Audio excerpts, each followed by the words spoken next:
Hey everybody, this is Dustin, your RV Specialist. So I'm just come pop out here to check on Gino, and he's got the hubs back on. He hasn't finished putting in the new wheel bearings, but he's got the brakes all back together, the hubs on.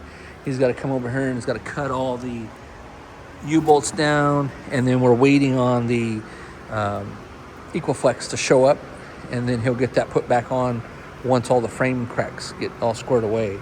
So this is that thermoplex grease that we talk about that we use all the time down here.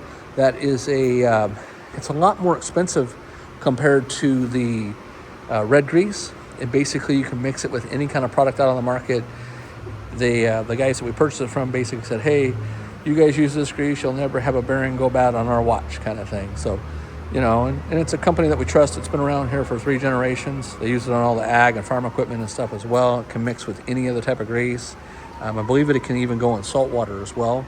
And it's a special grease, so it requires a stronger pump than normal. And it also has to have a heated,